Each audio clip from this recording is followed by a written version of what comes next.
मस्त। तो नमस्कार सर। जी नमस्कार। तो आज बुद्ध के बारे में चर्चा करेंगे सर, उसके जीवन के ऊपर, बुद्ध के जीवन के ऊपर। कैसे एक राजा का बेटा एक सन्यासी बना, कैसे उसने अपने सिद्धांत दिए, कैसे वो एक बड़ा समाज सुधारक बना, कैसे उसने एक इतना बड़ा पंथ स्थापित किया या धर्म स्थापित किया, और कैसे वो भगवान कहलाने लगे। उनके जीवन की यात्रा शुरू से लेकर आखिरी तक, और जो समाज में बताया जा रहा है, या और उसके अलावा जो उसके जातक कथाएं कहती हैं उनमें भेद, तो उसके बारे में चर्चा करेंगे। तो उसके बारे में बताइए सर। मतलब सबसे पहले तो ये तथ्य जो है स्पष्ट हो जाना चाहिए कि हम किस बुद्ध के बारे में बात कर रहे हैं, क्योंकि बौद्ध जो ग्रंथ है उसमें भी 28 बुद्धों का जिक्र आया है, लेकिन फिर भी 3 बौद्ध मुख्य हैं, बुद्ध जो बोलते हैं जिसको हम जिसका जिक्र करेंगे वो आखिर वाला बुद्ध है, बिल्कुल जो अंत में जो बुद्ध हुआ है।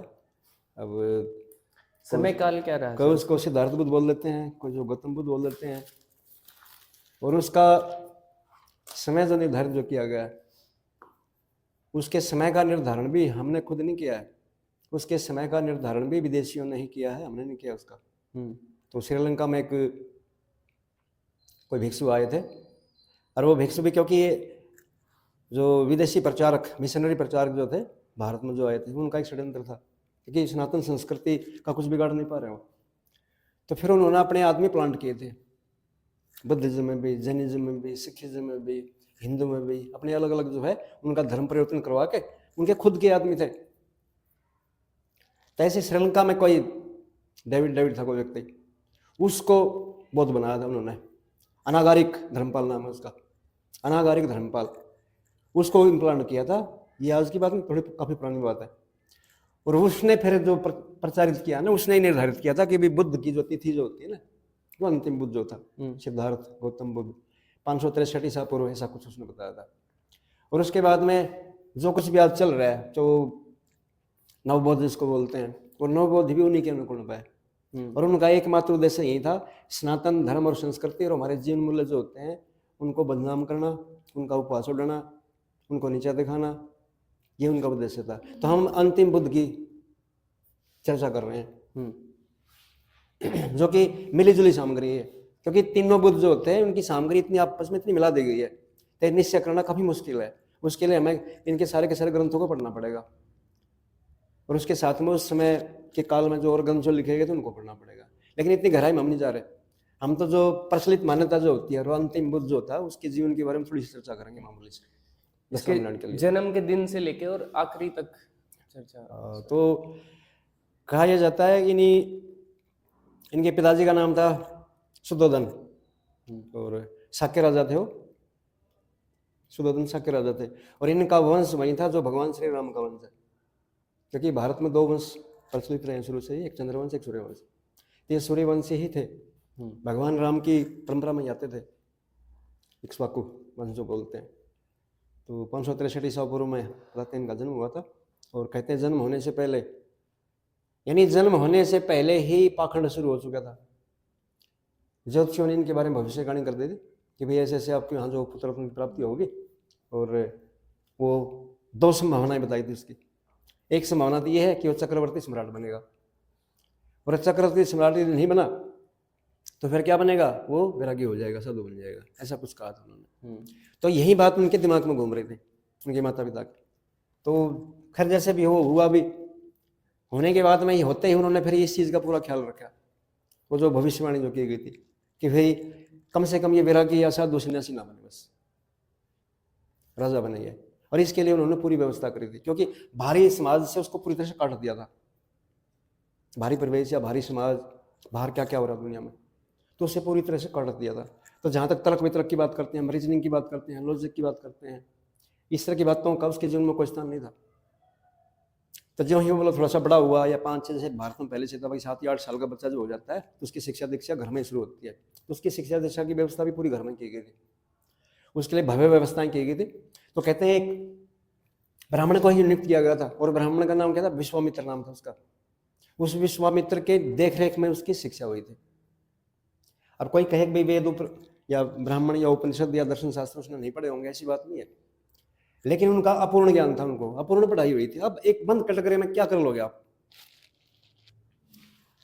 एक बात ये, दूसरी बात, आप बाहरी समाज से किसी को काट दोगे तो कम से कम एक शिक्षा जो होनी चाहिए ना, बाहरी प्रवेश की शिक्षा जो होनी चाहिए, उसको जो आदमी फेस जो करता है वो तो उसके पास थी ही नहीं। तो ऐसे करके उनकी शिक्षा दीक्षा पूरी हुई थी, तो वो शिक्षा दीक्षा पूरी नहीं थी। और ऐसे करते करते करते भाई 16 साल की उम्र में आयु में उनका विवाह हुआ था। और विवाह का भी बड़ा विचित्र प्रसंग है इनका। उनका विवाह जो हुआ, यशोधरा नाम की लड़की से विवाह हुआ, वो यशोधरा थी कौन? बड़ा आपको सुन के हंसी आएगी। वो उसकी फुफेरी बहन थी। सनातन धर्म में आज भी ऐसा नहीं करते हैं, अपने 3 है या 7 है उनको बचाते हैं और फिर शादी कर दी। और उनके यहाँ तो बताते हैं ऐसा भी होता था, अपनी सगी बहन के साथ में भी शादी कर लेते थे। हाँ, बड़ा विचित्र है। उनके परिवार में ऐसा कुछ था, ऐसा कुछ। तो उसके साथ में उनका विवाह हुआ था 16 साल की उम्र में। और कुछ दिन के बाद में कहते एक पुत्र की प्राप्ति भी हुई थी उनको, जिसका नाम राहुल था। तो चलते चलते कहते हैं थोड़ा सा उसको बाहर घुमाना शुरू किया। वो एक अलग कहानी है कि भाई उसके पिताजी ने ध्यान रखा कि भाई ऐसे 4 आदमियों से उसको बचा कर रखना है। कोई मरा हुआ व्यक्ति है या कोई बीमार व्यक्ति है या कोई सन्यासी व्यक्ति है, ऐसा कुछ बातें आती हैं कि उनसे बचा कर रखना ताकि सन्यासी न बन जाए। ऐसी भी चर्चाएं चलती हैं, वो एक अलग बात है। लेकिन ऐसा करते करते उसका जीवन फिर क्या हुआ, 20 साल का हुआ। और वहाँ उनके शाक्य वंश में एक परंपरा थी कि 20 साल का व्यक्ति जब हो जाता है तो वहाँ उनको कुछ जिम्मेवारियां दी जाती हैं समाज की।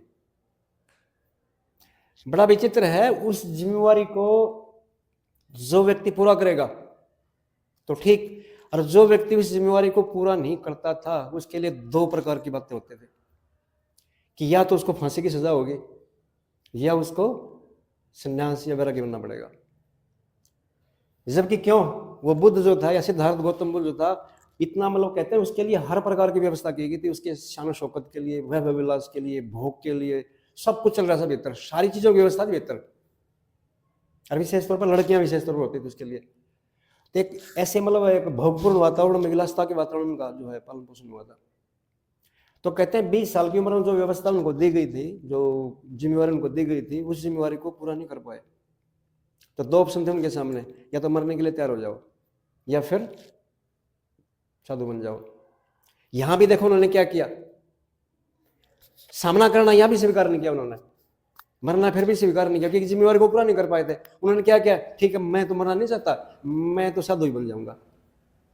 तो आप देखिए उनका साधु बनना या उनका जो ज्ञान की तलाश में बाहर जाना विभिन्न प्रकार के गुरुओं के पास में, तो आप ये देखो ये परिस्थितिजन्य था या आत्मिक कोई ऐसी प्यास थी उनको, पिपासा थी।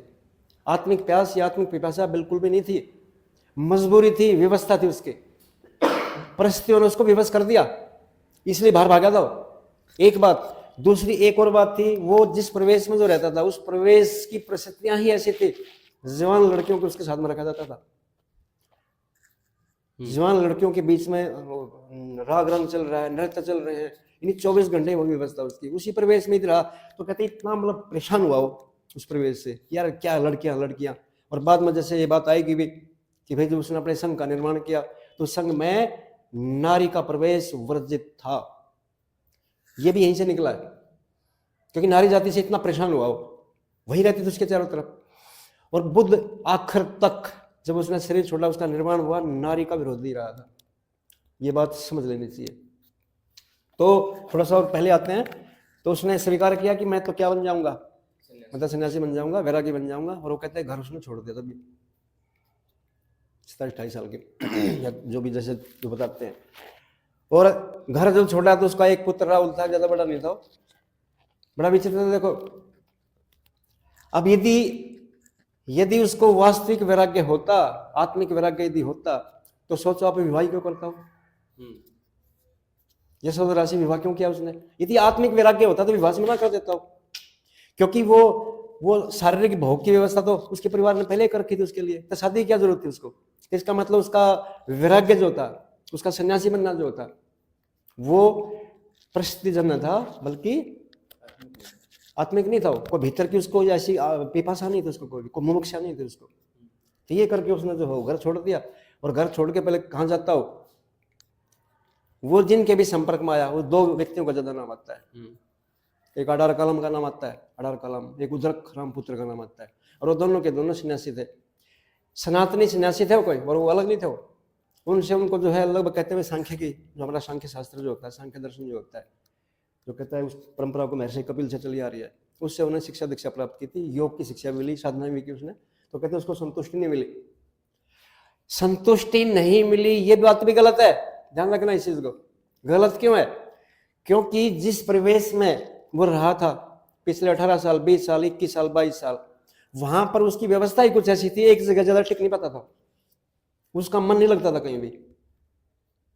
जहां भी मन लगाने की कोशिश करता वो रंगरास, वो भोग विलास उसको खींचता। तो ऐसा मतलब खिंचा रहा था हमेशा वो, क्योंकि इसीलिए उसकी कहेंगे ना वो पहला आर्य सत्य भी है भाई, सब कुछ दुख है, दुख है, सब कुछ दुख है, दुख है। ये वैसे नहीं कहा उसने, ये सब कुछ दुख है, सर्वम दुखम जो आता है ना, सारा संसार जो दुखपूर्ण है, ये भी कोई पहला आर्य सत्य, ये भी कोई उसकी आत्मिक खोज नहीं थी, ये भी परिस्थितिजन्य था, विवश हुआ था। तो आडार कलाम, उद्र कलाम पुत्र, उनसे शिक्षा ली, उनसे भी नहीं हुआ, फिर और गया। तो इन दो का ही नाम आता है। लेकिन इसके सिवाय भी ध्यान रखना, वो जिन जिन योगियों के पास गया वो सारे के सारे सनातनी ही थे, उसमें जैनी भी थे। जैनियों के पास गया, जिनको निर्ग्रंथ बोलते हैं, उनके पास भी गया था। वो तांत्रिकों के पास भी गया था, वो परिवराजक सन्यासी जो होते हैं उनके पास भी गया था, यानी उसमें आजीविक जो होते हैं उनके पास भी गया था। जो उसको मिला किसी प्रकार सबके पास गया हो। इसका उदाहरण, इसकी समानता एक व्यक्ति से कर सकते हैं। आज ये महाकुंभ जो हुआ तो उसमें एक अभय सिंह IIT बाबा, वो कैसे घूम रहा है, तो उससे तुलना कर सकते हैं, ऐसे मतलब घूम रहा था। क्योंकि कहीं भी टिकना नहीं है, क्योंकि ज्ञान प्राप्ति के लिए, ज्ञान चाहे शास्त्रीय हो, ज्ञान चाहे आत्मिक हो, आपको टिकना पड़ेगा। वो टिकने की बात उनमें थी नहीं। तो ऐसे वो धक्के खाता रहा, धक्के खाता रहा, धक्के खाता रहा, और बिल्कुल आखिर में आके फिर कहते हैं उसको इतना परेशान हुआ, वो इतना दिक्कत हुई उसको कि भाई ऐसा कुछ भी नहीं है, ज्ञान की प्राप्ति तो होगी नहीं। आर्य शास्त्रों में, आर्य वैदिक शास्त्रों में या सनातन धर्म में जो बताया गया है ना कि भाई मुक्ति होती है, मोक्ष होता है, ऐसे ब्रह्म साक्षात्कार हो जाता है, तो कहता मेरे पास तो है ही नहीं। तो कहता हार के फिर वो बैठ जाता है, हार के बैठ जाता है एक पेड़ के नीचे, जिसका नाम बोधि वृक्ष बोलते हैं। वो बोधि वृक्ष भी उस समय का नहीं, बोधि वृक्ष भी पहले का है। पीपल वृक्ष जो होता है, पीपल की पूजा यहाँ शुरू से होती आई है, वो बुद्ध से शुरू नहीं हुई है। लेकिन अब वो बोधि वृक्ष जो है बुद्धिज्म का प्रतीक बन चुका है, उन्होंने उसको अपना लिया कि हमारा है, हमारा है। तो कहते उस पेड़ के नीचे बैठ को ध्यान तपस्या वाला कर रहा था। और बताते हैं उसी समय एक लड़की थी सुजाता नाम की। सुजाता ने क्या होता, क्यों बोलो अपनी मन्नत मांग रही थी, ऐसा मेरा पुत्र प्रतिनिधि हो जाएगा, ऐसा कुछ ये पीपल जो होता है इसकी पूजा वगैरह करूँगी, ऐसा कुछ था उसका। तो उसको उसकी इच्छाएं पूरी हुई, और पूरी होने के बाद में वो खीर बना के लेके आई थी, और वहाँ पीपल के पास उसको पूजा पाठ करनी थी। तो देखा वहाँ को साधु बैठा हुआ है, तो उसने देखा कि साधु तो बड़ा कृष्ण बड़ा कमजोर है, उसको बड़ी दया आई, बड़ा करुणा आई उसके ऊपर। तो वो खीर उसको खिलाना चाहिए, उसने वो खीर खाई उसने, और उसने उसको एक वरदान दिया था। कहते ना कि वो सुजाता ने उसको वरदान दिया एक, क्योंकि सुजाता को कहते ब्रह्मा से वरदान मिला हुआ था। सुजाता ने उसको वरदान दिया कि भाई आप इतने कमजोर हो चुके हो, तो ब्रह्मा की कृपा से मेरी इच्छा पूर्ण हुई, क्योंकि मुझे पुत्र रत्न की प्राप्ति हुई है। तो जैसे मेरी इच्छा की प्राप्ति हुई है, मुझे मेरी इच्छा पूरी हुई है, ठीक है, ऐसे आपकी जो भी मनोकामना है वो पूरी हो। तो कहते हैं उसके बाद वो खीर वगैरह खाई उसने, और उसके बाद में उसको वो क्या कहते हैं उसको ज्ञान की प्राप्ति हुई उसको, उस पेड़ के नीचे, ऐसा कुछ बताते हैं। ज्ञान की प्राप्ति ऐसे मतलब धीरे धीरे करके बात उसकी आगे बढ़ती है। तो जीवन के शुरुआती जो अक्षर होते हैं, ये एक संक्षेप में उसका ये इतिहास है। जैसे हम जो किताबों में जो पढ़ते हैं, एक तो ये इतिहास है, लेकिन एक जो वास्तविक इतिहास है वो बिल्कुल अलग है। जो बातें जो मैं बता रहा हूँ मैंने, ये सारी की सारी उनके ग्रंथों में लिखी हुई है, किसी भी ग्रंथ को पढ़ सकते हो आप। अब इसके साथ में एक बात को और जोड़ूंगा, फिर इसको खत्म करेंगे। जैसे जैनियों का जिक्र किया मैंने, जैनियों को निर्ग्रंथ बोलते हैं, निर्ग्रंथ, ये नेट में भी आ सकता है क्वेश्चन आपका। तो जैन संप्रदाय का भी की जो दीक्षाएं वगैरह जो होती थी, जो साधना वो भी की थी उसने। तो कहते हैं इनका जो एक सबसे प्रतापी राजा जिसको मानते हैं, कौन था वो? अशोक। अशोक ने एक समय बताते हैं 80,000 जैनियों की हत्या करी थी। बंगाल में 80,000 जैनियों की हत्या करी थी। वो वही किसका अनुयायी था? वो बुद्ध का ही अनुयायी था, जिसको कहते हैं करुणा का अवतार। ये वो तो जैसा हम देखते हैं वैसा है नहीं। और वो किस बात का दंड मिला था उसको? वो 80,000 व्यक्ति क्यों मारे गए थे? बताते हैं, कोई चित्रकार था और चित्रकार ने एक तस्वीर बना दी, चित्र बना दिया। चित्र में क्या दिखाया गया था? भगवान बुद्ध को, सिद्धार्थ गौतम बुद्ध को किसके सामने झुकता हुआ दिखाया गया? जैन महावीर के चरणों में झुकता हुआ दिखा दिया। तो उसको इतना गुस्सा आया, वो गुस्से का बदला लेने के लिए कहते हैं काट डाले सारे के सारे 80,000 जैनी, क्योंकि वो चित्रकार जैनी था, वो भगवान महावीर का भक्त था। तो 80,000 व्यक्ति का कत्लेआम कर दिया। तो ये कितना क्रूर था, कितना हिंसक था, कितना वायलेंट था, इसके ऊपर एक अलग से वीडियो बनाएंगे। इसकी बहुत लंबी कहानी है इसकी। अरहत मिलने के बाद वो कहाँ गया या उसके ऊपर अलग से बात करेंगे। अलग से करेंगे उसके ऊपर, क्योंकि ज़्यादा बड़ी हो जाएगी फिर थोड़ा सा दिक्कत होती है सुनने, क्योंकि बड़ी वीडियोज़ वगैरह को सुनते नहीं है। समापन करते हैं कि मतलब कहाँ तक उसने जब उसकी शुरुआत करी थी आगे फैलाने की, तो वहां तक उसका समापन करते हैं, को किससे मिला है और उसके बाद में उसने फैलाया था। बस उसको ज्ञान की प्राप्ति हुई, कहते हैं निर्वाण हुआ उसका। और उसके बाद में, क्योंकि देखो सीधी सी बात होती है, हमें कुछ प्राप्ति जब होती है हम उसको बांटने के लिए तत्पर होते हैं, बांटते हैं हम उसको। करुणावान व्यक्ति होता है या ध्यान की उपलब्धि जिसको हो जाती है, तो इतना एक फूल की तरह हो जाता है, जैसे फूल की गंध फैलती है, तो मतलब उसको बांटना चाहता है। तो ये ज्ञान प्राप्ति के बाद में सबसे पहले वो एक कौंडिन्य नाम का ब्राह्मण था, उससे मिला था। और फिर उसने 5 ब्राह्मणों को सर्वप्रथम दीक्षा दी थी। ध्यान रखना, वो भी ब्राह्मण ही थे, आर्य वैदिक ही थे, उनको दीक्षा दी थी उसने कि भाई। और वहीं से उनका जो शुरुआत हुआ था, जहाँ जैसे घूम के आए हो आप बनारस में, तो उसके बाद में फिर वो ये चीज़ें आती हैं, संघ का निर्माण, सारी चीज़ें बाद में आती है सारी की सारी।